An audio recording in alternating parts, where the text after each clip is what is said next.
राधा वल्लभ श्री हरिवंश सत्प्रेम सिंधु मकरंद रसोगधारा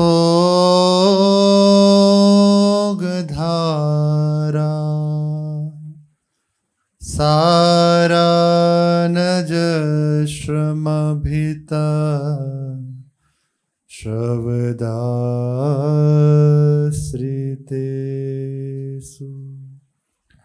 श्रीराधिके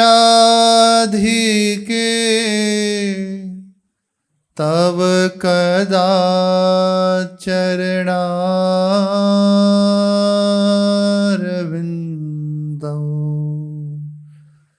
गोविंद जीवन धनो सिरसा वहामि गोविंद जीवन धनो सिरसा वहामि। श्री राधा वल्लभ लाल की जय। महामहिम श्री भाई जी हनुमान प्रसाद पोद्दार जी का पावन प्रसंग चल रहा है। अद्भुत महापुरुष श्री भाई जी महाराज केवल जगत उद्धार के लिए आपका प्राकट्य हुआ है। भाई जी कोई साधक नहीं है या भजन करके भगवान को प्राप्त करने वाले जन नहीं हैं। भाई जी कारक कोटि के महापुरुष हैं जो जगत के लिए ही आए हैं, जगत मंगल के लिए ही आए हैं।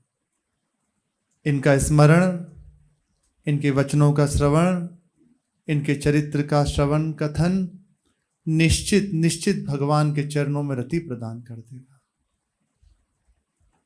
अबहु सोच विचार के गही भक्तन पद ओट, हरि कृपालु सब पाछिली छवि है तेरी खोट।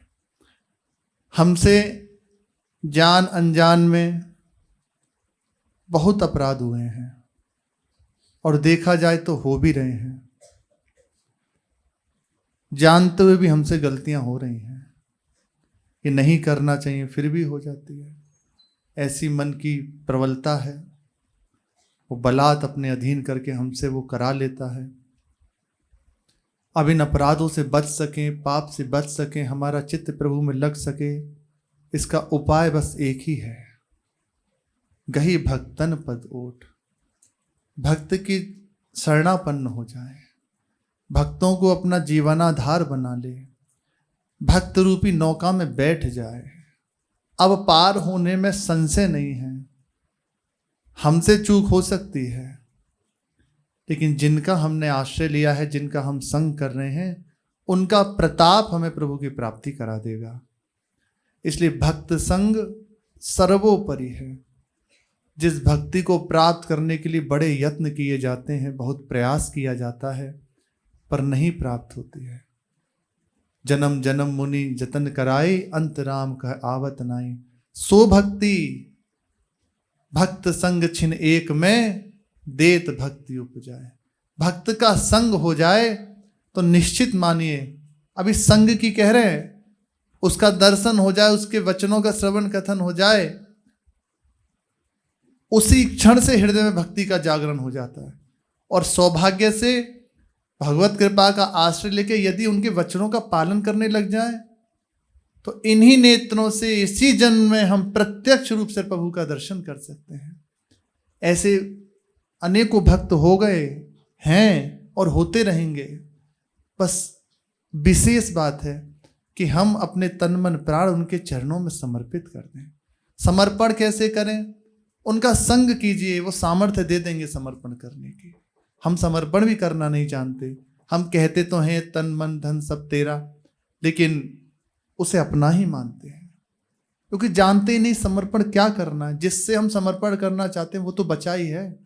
इसलिए भक्त का संग वो ऐसा प्रबल विवेक हृदय में जागृत कर देगा कि बिना प्रयास के सब करता चला जाएगा। आप उठते चले जाएंगे, आपका हृदय आपके लिए विकल हो जाएगा। कहाँ मैं फंसा हूँ, क्या कर रहा हूँ, कब कब निकलूंगा, ऐसी स्थिति प्रदान कर देगा। भक्तों के संग में बड़ा सामर्थ्य है। भगवान आज तक जहां भी अधीन देखे गए वो भक्तों की कृपा से देखे गए। भक्तों की कृपा जिसके ऊपर हो गई प्रभु उसके अधीन हो जाते हैं। भाई जी महाराज को भगवत साक्षात्कार हुआ। ये बात उनकी पत्नी श्री रामदेवी जी को पता चली। अब तो बड़ा वो उदास हो गई कि आप ही हमारा सब कुछ हैं, आप ही हमारा संसार है। अब तो आप हमसे कोई भाव नहीं रखेंगे, प्रीति नहीं रखेंगे, क्योंकि हमने सुना है जिससे भगवान का दर्शन हो जाता है, भगवान की प्राप्ति हो जाती है, वो संसार का नहीं रहता। अब वो उदास रहने लगी। एक दिन रो रही थी। भाई जी ने देखा और पूछा क्या बात है, क्यों रो रही हो। उन्होंने बताया अपने हृदय में जो बात थी, सहज सरल भोली भाली उन्होंने बता दी भाई जी को, ऐसे ऐसे बात है। अब हमारा क्या होगा, आप तो भगवान को अर्पित हो गए, भगवान की प्राप्ति हो गई, अब हमारा कौन है आपके सेवा। तो मुस्कुरा दिए भाई जी। उन्होंने कहा देख तेरे लिए तो मैं वैसा ही हूं, कुछ बदलाव तुझे दिख रहा है। बस ऐसा कहते हुए और उनके सर पे अपना हाथ रख दिया और ऐसे कर कमल उनके मस्तक पे फिराने लगे। थोड़ी ही देर में देखा चतुर्भुज स्वरूप श्री नारायण भगवान का साक्षात्कार उन्हें हो गया। तत्काल जो ही भाई जी का कर स्पर्श हुआ, उनके कर सरोज मस्तक पे फिराया, बस सामने भगवान नारायण। जो भाई जी की स्थिति वही तत्काल प्रदान कर दी, जिसके लिए आप तड़पे उसे एक क्षण में प्रदान कर दी। ये भक्त की महिमा है। एक क्षण में विलंब नहीं हुआ, तत्काल उन्हें प्रदान कर दिया। देखो अब तो अद्भुत अवस्था श्री भाई जी की पत्नी की, अद्भुत अवस्था। भाई जी की कृपा से उनकी विलक्षण अवस्था हो गई। चलते फिरते उठते बैठते घर का कार्य करते हुए हर समय प्रभु में डूबी रहती। ये है संत की कृपा। एक बार भाई जी काशी गए, पत्नी जी ये रामदेव भाई जी भी संग थी। वहां गई तो भाई जी को कुछ जरूरी कार्यवश कल्याण के कुछ पत्र देखने थे, उनकी प्रूफ करनी थी। अब भाई जी से श्री रामदेव भाई जी ने कहा कि हमें बाबा विश्वनाथ जी का दर्शन करा दीजिए, माता अन्नपूर्णा जी का दर्शन करा दीजिए। उन्होंने कहा हमें तो समय नहीं है, अवकाश नहीं है, हम तो नहीं जा सकते, आप ही देख लो। बार बार आग्रह किया उन्होंने कि नहीं चलिए, पर भाई जी ने कहा कि बहुत हमें जरूरी कार्य है, इसलिए हम नहीं जा सकते। अब ये उदास मन से आके एक कक्ष में बैठ गई। बस बैठी ही थी खिन्न होके। थोड़ी देर में देखा सामने एक प्रकाश पुंज प्रकट हुआ, उसमें बाबा विश्वनाथ जी और माता अन्नपूर्णा जी प्रकट हो गए और कहा तुम्हें हमारे दर्शन की ही तो इच्छा है, लो सब हमारे पास आते हैं, हम तुम्हारे पास आ गए। आकर दर्शन दिया। ये भाई जी महाराज की संग का ऐसी अद्भुत स्थिति श्री रामदेव भाई जी को प्रदान की भाई जी ने। हर समय अब तो श्री रामदेव भाई जी आनंद में डूबी रहती। जसीडी में साक्षात दर्शनों वाली बात स्थान स्थान पर समाज में चर्चा में आने लगी। भाई जी को जसीडी में साक्षात्कार हुआ ना, तो सब जगह इसकी चर्चा होने लगी। लोग अपने अपने भावना के अनुसार आलोचना करते, टीका टिप्पणी करते। भारतवर्ष के प्रमुख उद्योगपति श्री घनश्याम दास जी बिरला पोद्दार जी के बचपन से मित्र थे। उन्होंने भी ये घटना सुनी तो सेठ जी को पत्र लिखा, सेठ जयदयाल गोयनका जी को, कि ऐसी दिव्य बातों को इस तरह से नहीं कहना चाहिए, इनका ऐसा प्रचार नहीं होना चाहिए, गुप्त ही रखनी चाहिए। और सही बात है, ये बातों को गुप्त ही रखना चाहिए। लेकिन जिनके द्वारा विशेष कार्य होना है ना, उनके लिए ये सूत्र लागू नहीं होता। भाई जी के द्वारा विशेष कार्य होना है, आगे ऐसी दुर्लभ भाई जी की रहनी और भाई जी के द्वारा प्रचार हर ओर जय घोष नाम ध्वनि की होने लगी, सर्वत्र जय जयकार भगवान के नाम की। उस समय अंग्रेजी शासन में चारों ओर जय जयकार। इसीलिए भाई जी के प्राकट्य हुए। ऐसी बातें गुप्त रखना अच्छा मानते हैं हम तो। श्री सेठ जी ने कहा, भाई हनुमान प्रसाद के भगवत दर्शन विषयक समाचार ज्ञात हुए। उसको साकार चतुर्भुज श्री विष्णु भगवान के स्वरूप का दर्शन हुआ है। यह विश्वास करने की बात है, क्योंकि मुझे हनुमान प्रसाद पोद्दार झूठ बोलने वाला ज्ञात नहीं होता। ऐसा नहीं कि वो झूठी बात फैला रहा है। आपने भाई हनुमान प्रसाद की स्थिति विषय में लिखा, सो सबकी स्थिति सब समय समान नहीं रहती, और ना किसी की स्थिति का दूसरे को अच्छी तरह ज्ञान ही हो सकता है। इस विषय में आपका मानना ना मानना आपके विश्वास पर निर्भर है। आप मानो या ना मानो, ये आपके ऊपर है उन्हें दर्शन हुआ है नहीं हुआ। ऐसा जरूरी नहीं आप मानेंगे तो ही उन्हें दर्शन हुआ है। आपने लिखा कि ऐसी बातों के कहने तथा फैलाने में प्रोत्साहन देना मुझे तो अयोग्य मालूम देता है। सो ठीक बात है आपकी, पर इसमें भाई हनुमान प्रसाद का क्या दोष है? उसका तो कोई दोष नहीं, उसने तो कोई चर्चा नहीं की। मैंने ही उसकी इच्छा न रहने पर भी सब बातें पूछी थी और लोगों में प्रकट की थी। चलते फिरते नारायण हैं श्री सेठ जी महाराज, चलते फिरते नारायण, साक्षात भगवत स्वरूप, बड़े विलक्षण महापुरुष। 17-18 वर्ष की अवस्था थी, भगवान प्रकट हुए, निष्काम भाव से भजन कर रहे थे, भगवान प्रकट हुए। हम प्रसन्न हैं, मांगो क्या चाहिए। बोले मैंने तो आपको बुलाया नहीं, फिर आप कैसे आ गए? ये हैं समर्थ महापुरुष। बोले हम तुम्हारे निष्काम भजन से प्रसन्न होके आए हैं। अच्छा ठीक है प्रभु, मांगो क्या चाहिए, दोबारा मत आइएगा। आप आएंगे तो भजन में विघ्न पड़ेगा। यहाँ एक झलक पाने के लिए अपने तड़पते हैं कि एक बार सामने आ जाए। श्री पंडित रामकृष्ण बाबा, उनके गुरुदेव ने आज्ञा करी कि अनुष्ठान करो, और प्रारंभ किया। बड़ा अलौकिक और दिव्य अनुष्ठान श्री पंडित जी महाराज का, रामकृष्ण बाबा का। 10-11 दिन बाद तो खाना पीना सब छोड़ दिया। वैसे भी कुछ नहीं खाते थे, बहुत हल्का आहार लेते, वो भी छोड़ दिया। अब निरंतर 3-3 दिन बैठे हैं। 16वें दिन श्री श्यामा श्याम प्रकट हो गए। 16वें दिन ऐसा, इतनी लगन, इतना प्रयास, इतनी प्रबलता, इतनी हृदय की व्याकुलता, श्यामा श्याम प्रकट हो गए। और प्रियाजू ने कहा, बाबा हम बहुत प्रसन्न हैं, मांग क्या चाहिए? तो बाबा ने कहा, मैं तो जानू ही ना हूं कि काम मांगे, आप दोनों प्रसन्न रहो। मैं तो गुरु की आज्ञा से भजन में लगा हूं, मुझे कुछ ना चाहिए, आप दोनों प्रसन्न हो। श्री जी बड़ी प्रसन्न हुई बात सुन के, और उनके मस्तक पे ऐसे कर कमल फिराया, फिर अंतर ध्यान। ऐसे बाबा, ये है समर्थ महापुरुषों की, भजन को पकड़ ले। ये बात बहुत खास कह रहे हैं, ज्यादा परेशान होने की जरूरत नहीं है किसी बात में। कब भगवत दर्शन होगा, कैसे मिलेंगे, वो छोड़ दो प्रभु को। हमारा एक ही कार्य है कि हमारे गुरुदेव ने जो हमें दिया है वो हमसे ना छूटे। कहाँ जाएगी पतंग, तेरे हाथ में है डोर। ये नाम रूपी डोर पकड़े हो तो पतंग रूपी प्रभु तो खिंचे चले आएंगे।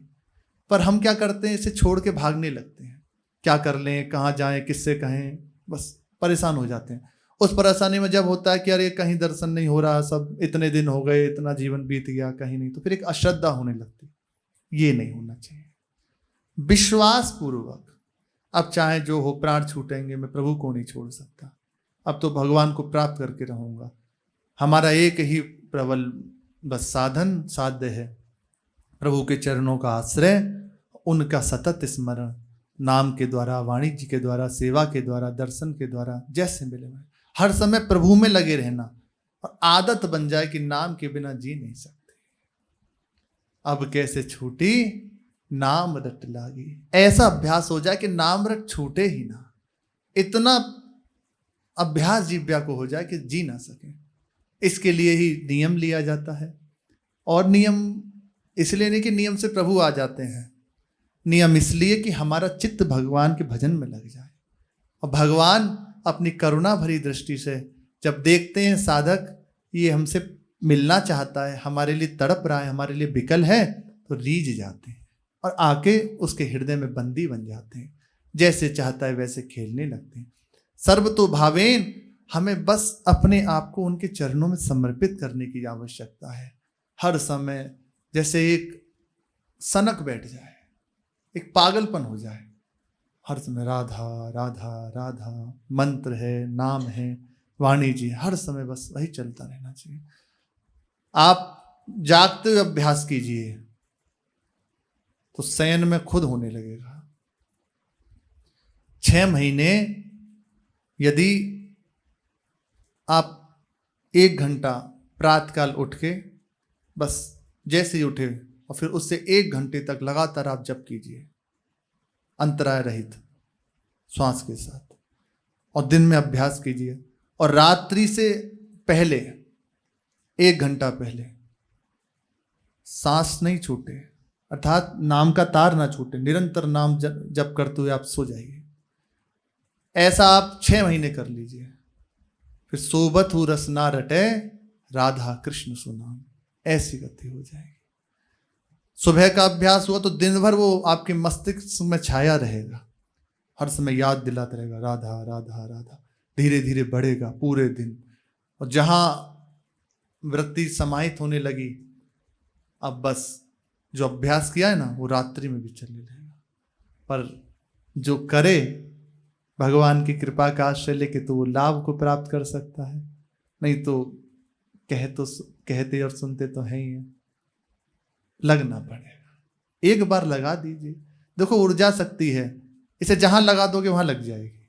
इसलिए अपने को सौभाग्य प्राप्त हुआ ऐसा दुर्लभ प्रभु की कृपा से। ऐसे संसार में प्रचंड तांडव देखो हो रहा है, उससे घसीट के अपने चरणों में हमें प्रभु ने लगा लिया। अब अपने आप को झोंक दे, यही अवसर है। बस एक क्षण भी रह ना सके, नाम हमारा जीवन हो जाए, हर समय बस छाए हुए हैं। फिर निश्चिंत रहें, वो तो मिलेंगे मिलेंगे, मिलेंगे क्यों नहीं? अरे हमारे प्रभु हैं, कहाँ जाएंगे? कभी इस बात में संशय नहीं करना चाहिए कि पता नहीं मुझे प्रभु मिलेंगे नहीं मिलेंगे, कभी नहीं। स्वयं प्रभु भी भिजवा देना खबर कि हम तुझे कभी नहीं मिलेंगे, तब भी नाचना चाहिए, प्रसन्न होना चाहिए, कभी उदास नहीं होना चाहिए। कभी मत मिलो, बिल्कुल मत आओ। क्यों, क्या है? आपका स्मरण मेरे पास है, आप मेरे हो, बस हमें और नहीं चाहिए। तो कहीं जाएंगे नहीं छोड़ के, हर समय सामने बने रहेंगे। ये जो रमण रेती है, यहाँ के जो महाराज थे, हमें नाम तो स्मरण नहीं है इस समय, तो पूज्य श्री शरणानंद जी महाराज विराजमान है। इनके जो गुरुदेव, वे, इनकी बड़ी अद्भुत कथा है।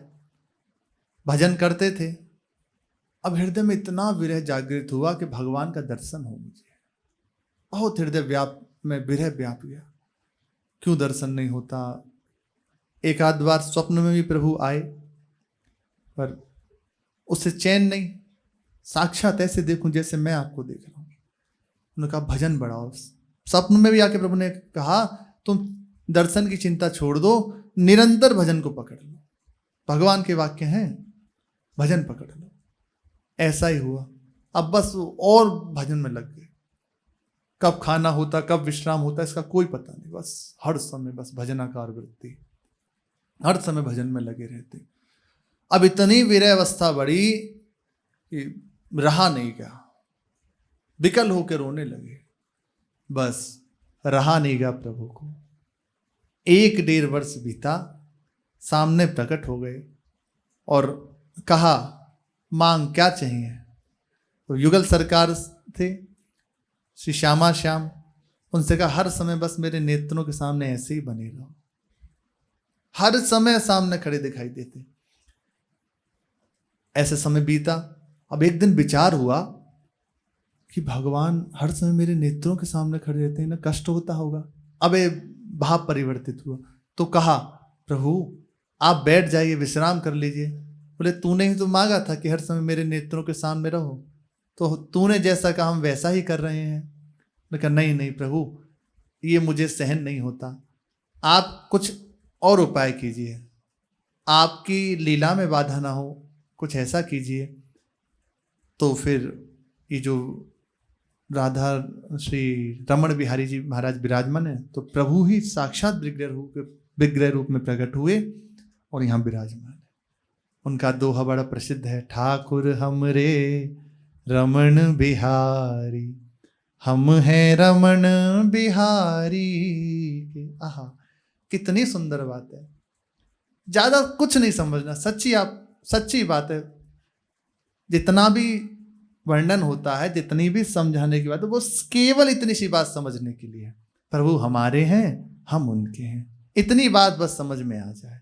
अब वो बहुत परिश्रम करके समझ जाओ या आज अभी इसी क्षण समझ जाओ, ठाकुर हमरे रमण बिहारी, हम हैं रमण बिहारी के, सब इसी से प्राप्त होता है।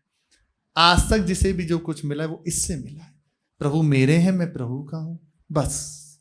जो अपना होता है ना, फिर अंतराय क्या रहता उससे। हमारी उपासना क्या है?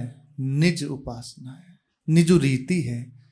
प्रियाजू के निज हो गए, निज मंत्र, निज रीति है ना वृंदावन की, निज हो गए, अपने हो गए, बस उसी को उनकी प्राप्ति होती है। अपनापन जिसका तृण हो गया, ठाकुर हमरे, ये याद कर लो, हृदयस्थ कर लो, लिख लो, बस इतनी बात जीवन में लानी है। इतनी बात आज अभी चाहे 1000 वर्ष बाद, यही बात बस जीवन में आ जाए, ठाकुर हमरे रमण बिहारी, हम हैं रमण बिहारी के। करना क्या है? साधु सेवा धर्म हमारो, ठाकुर जी की सेवा, संतों की सेवा, बस यही हमारा धर्म है, यही करना है। काम न दुनियादारी से, को भला कहो को बुरा कहो, हम हो गए रमण बिहारी के। ठाकुर हमरे रमण बिहारी, हम हैं रमण बिहारी के। बस कोई बुरा कहो, कोई अच्छा कहो, हमें किसी से लेना देना नहीं। हमारे प्रभु हैं, हम उनके हैं, वो प्रसन्न हैं, बस इससे बढ़ के हमें कुछ नहीं चाहिए। बस समस्त शास्त्रों का सार है, समस्त सार की सार बात है। भगवान कृपा करें हमारी मति में ये बात बैठ जाए। इसी बात से खूब भजन होता है। जब तक ये बात हम हृदय में स्वीकार नहीं करते ना, प्रभु हमारे हैं, तो बड़ी परेशानी होती है, हृदय जलता है, क्लेशित होता है, बहुत अशांति रहती है। जहाँ हृदय में सहज रूप से स्वीकार हो जाता है प्रभु मेरे हैं, अब मधुर मधुर स्मरण होता है। जो अपने उन्हीं का तो स्मरण होगा। हमने जिनको अपना माना है, आप देखिए, आपने जिसको भी अपना माना उसी का बिना प्रयास के चिंतन होगा। स्त्री को, पुत्र को, संसार को, शरीर को, बिना प्रयास के, क्योंकि अपना माना है। और प्रभु को अपना मान लिया तो प्रयास थोड़ी करना पड़ता है चिंतन का।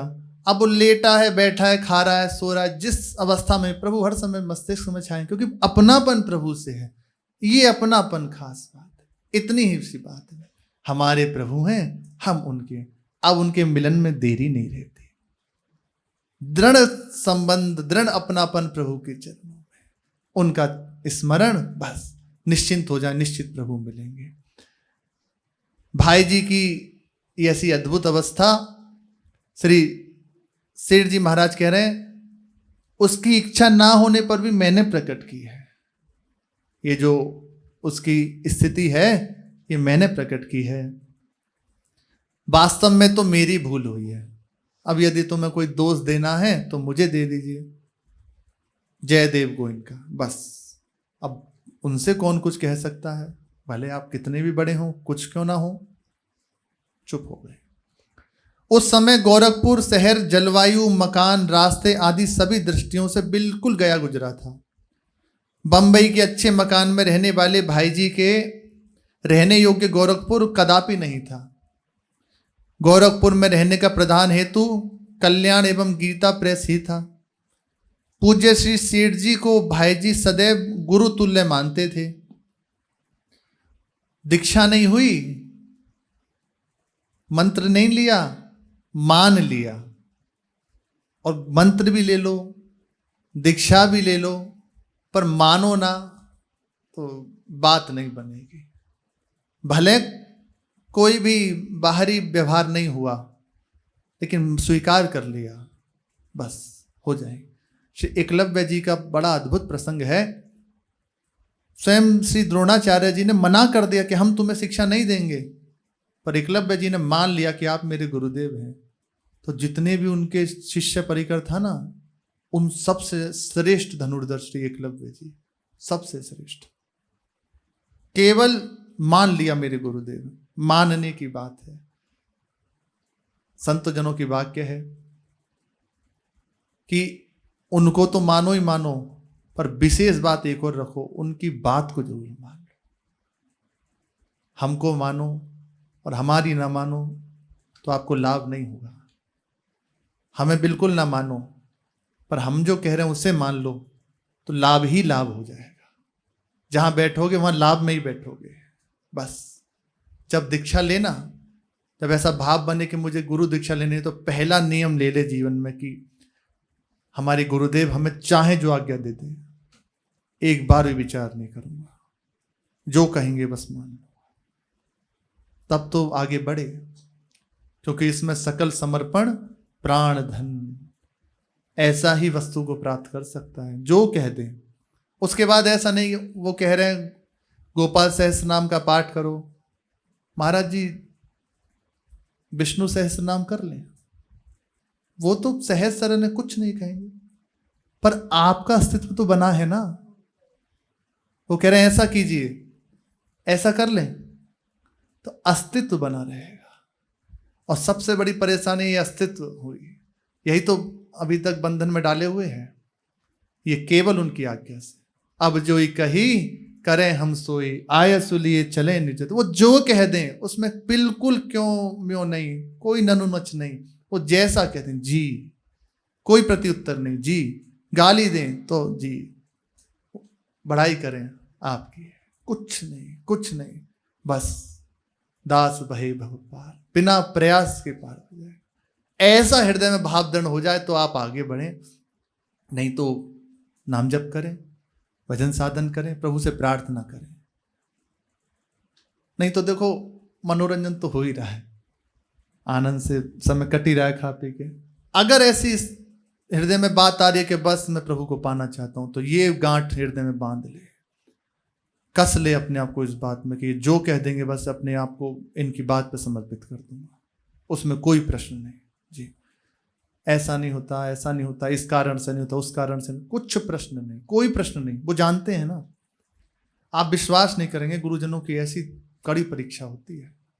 वो जब कसना प्रारंभ करते हैं ना, लगेगा कि ऐसा भी क्यों, पर बलिहारी है समर्पित चित्त की, कोई प्रश्न नहीं। नर्मदा खंड में एक महापुरुष हुए हैं, बड़ी सरकार करके उन्हें जाना जाता था। बड़े विलक्षण, बड़े विलक्षण। उनके जो अभी शिष्य हैं जिनकी हम बात कह रहे हैं, वो अभी विराजमान हैं, उन्हें छोटी सरकार कहते हैं। पर जो गुरुजी थे, बड़ी सरकार जिनका नाम हुआ, अद्भुत महापुरुष, वे चले आए और आकर एक स्थान में बैठ गए, खुले आकाश के नीचे। 18 वर्ष तक बैठे ही रहे। कोई खाने को लाता तो धूना चैतन्य रहता, धूने में डाल देते। वस्त्र लाया तो वस्त्र डाल दिया, प्रसाद लाया प्रसाद डाल दिया, जो कुछ भी सब धूने में डाल देते, कुछ भी नहीं रखते पास में। दिगंबर अवस्था में हर समय बैठे रहते, ना कुछ खाना ना पीना, बस हर समय धूने के पास बैठे रहते। ज्यादा जब विचलित करने वाली धूप होती ना, तो एक गाय थी, उसको वे जीजाबाई कहते, वे आ जाती और ऐसे खड़ी हो जाती उनके ऊपर आके, बस अपने ऊपर धूप ले लेती और उन्हें बचा लेती। ऐसे महापुरुष थे। तो कुछ समय बाद जब उन्होंने वेश स्वीकार किया, व्यवहार स्वीकार किया जगत मंगल के लिए, तो उनकी सेवा में जिनकी बात करें वे आए। अब इतनी सेवा उनकी, दिन में सोना नहीं, 1 मिनट के लिए खड़े नहीं होना, हर समय लगाए रखते। लकड़ी फाड़ो, कुछ नहीं, गड्ढा खोदो, पौधा लगाओ, सफाई करो, एक सेकंड के लिए भी ऐसा नहीं कि आप प्रमाद से युक्त हो गए, बैठना नहीं, हर समय बस लगे हुए। रात्रि में 11 बजे के बाद तो सोते थे और 2 बजे उठ जाते, तो उनके चरण दबाते दबाते वे सो जाते और उनसे पहले उठ जाते। अब 2-2.5 घंटा मुश्किल से सोते, 24 घंटे में, और अथक परिश्रम, बैठना तो नाम ही नहीं।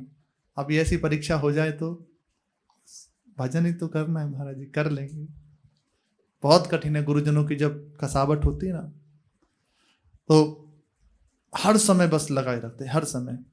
एक दिन वे गुरु महाराज बैठे थे और सामने वे जो छोटी सरकार हैं जिनकी कह रहे हैं, वे खड़े हुए थे। अब इतने थक गए थे, अब थक ही जाएंगे, इतना उनके जीवन में परिश्रम था, बहुत थक गए थे। तो जम्हाई आ गई, आलस से आया तो ऐसे अंगड़ाई लेके, और अंगड़ाई नहीं लेनी चाहिए, ऐसा कहा जाता है जैसे हम ऐसे हाथ ऊपर करके और ऐसे पूरे शरीर को फैला के अंगड़ाई लेते ना, तो काम का पहला वाण है, बचना चाहिए इससे। जैसे जो लोग ऐसे बड़े आनंद में हाथ ऊपर करके और ऐसे, नहीं, ये काम का पहला वाण है, सावधान हो जाओ। जम्हाई आदि नहीं लेनी चाहिए। अगर आप उचित निद्रा आदि ले रहे हैं तो फिर बच ही जाएंगे। तो उन्होंने अंगड़ाई ली और जम्हाई ले ली, बस ले ही रहे थे, अभी उन्हें पता नहीं चला, इतनी देर में उनकी दृष्टि पड़ गई। जो गुरु महाराज थे वे उठे और इतना तेज थप्पड़ मारा, वे उलट गए, इतना तेज थप्पड़ मारा कि उलट गए। अब वो जैसे 1-1.5 मिनट तो वृत्ति शून्य हो गई, कुछ समझ ही नहीं आया कि ये हुआ क्या। 1-1.5 मिनट तक तो मतलब कुछ समझ ना आया, फिर विचार करने लगे कि आखिर हुआ क्या, गलती क्या हुई। कोई गलती तो ऐसा था नहीं, हम तो चुपचाप खड़े थे, ऐसा सोचने लगे। पर तत्काल कहने लगे, देखो एक तो गलती करते हैं, ऊपर से फिर मानते भी नहीं। वो कहने लगे, वो हाथ जोड़े खड़े, जी महाराज कोई उत्तर नहीं, क्या गलती हो गई, पूछा भी नहीं ऐसा। हमारी सेवा में हो तो तुम्हें जम्हाई कैसे आ गई। हमने तो सोचा कि इसमें बेचारे उनकी क्या गलती है, अब आ गई जम्हाई, वो हर समय लगे इसमें। पर नहीं, किस कोटि की बात, हमारी सेवा में हो, तुम्हें निद्रा का, आलस्य का स्पर्श कैसे हो गया। अर्थात तुम्हारा मन हमारी सेवा से हटके, इतना है सूक्ष्म सेवा धर्म। हम सेवा करते हैं, ऐसा करते हैं, वैसा करते हैं, यह है सेवा धर्म। अपनी शरीर की सुधि नहीं, जिस सेवक का चित्त अपने शरीर पे आ जाए तो वो सेवा धर्म से गिर जाता है। गोस्वामी जी कह रहे हैं, सिर भर जाऊं चितस मोरा, श्री भरतलाल जी के लिए, सबसे सेवक धर्म कठोरा। सबसे कठोर है सेवक धर्म। हमारे रहते हुए तुम्हें निद्रा का ये आवेग आया, तुम्हें आलस्य आया, इसका मतलब तुम्हारा मन हमारी सेवा से हटके कहीं और विचरण करने लग गया, तुम सेवा धर्म से गिर गए। अब उन्होंने गलती मानी। ये है, ऐसे कसावट होती है। एक बार की बात है, रात्रि में 2 बजे उठते थे, अब वो 12 बजे ही उठ गए। तत्काल कहा स्नान करो। प्रश्न नहीं, कोई प्रश्न नहीं, महाराज जी आप तो इतने बजे उठते हैं, आज जल्दी, कुछ नहीं। 2 बजे उठते थे, 12 बजे ही उठ गए। तत्काल कहा गाड़ी तैयार करो। गाड़ी साफ की, खुद ही चलाते थे, गाड़ी साफ की, तैयार की, कहा स्नान कराओ। उनको स्नान कराया, कहा प्रसाद बनाओ, टिक कर पाते थे तो तैयार किए, पाया और कहा पालो, पा लिए। अब ये सब करते करते 2-2:30 बज गए। उन्होंने कहा पा लिया, सब हो गया। बोले जाके सो जाओ। गुरुजनों की कसावट है, कोई प्रश्न नहीं, जाके सो गए। उन्होंने भी कोई मन में भी नहीं आया, जाके सो गए, जैसे उन्होंने कहा वैसे सो गए। अब 5 बजे वे चाय लेते थे, उठे और सेवा में स्नान आदि करके और प्रस्तुत हो गए सेवा में। तो बस ऐसे देख के मुस्कुराने लगे उन्हें। आज ये जो दृष्टि थी, ये स्नेह भरी दृष्टि थी, करुणा भरी दृष्टि थी, प्रेम भरी दृष्टि थी। देखा, मैं कहा आज हम बड़े प्रसन्न हैं, आज हमने तुम्हें 100 में से 100 नंबर दिए, पास, पूरे में से पूरे अंक, 100 में से 100 हमने आज्ञा दी, कोई प्रश्न नहीं किया। यही देखते हैं, बस पास हो। अपने गुरुजी और कृपालु हैं, अगर ऐसे हमारा देखा तो फिर तो 10-20 जन्म भी लंबे हैं, संभव ही नहीं है। वो देखते ही नहीं, पास, तुम कुछ सुना दो सब में पास, कुछ कह दो सब में पास, बड़ी दुर्लभ है। अगर हमारी ऐसे परीक्षा हो तो फिर बस हो गया, तो अपने जन परीक्षा के योग्य नहीं। ये है गुरुजनों की कसावट, ऐसे होता है, पर अपने इसके लायक नहीं है। केवल हेतु कृपा। अब बताओ, आप विचार करो, कृपा है कि नहीं, सहजता है कि नहीं। बस हर समय विचार करते हैं, मेरे ऊपर बड़ी करुणा है। भाई जी ने श्री सेठ जी महाराज को गुरु मान लिया, मानना है। शेष चर्चा आगे। श्री राधा वल्लभ लाल की जय।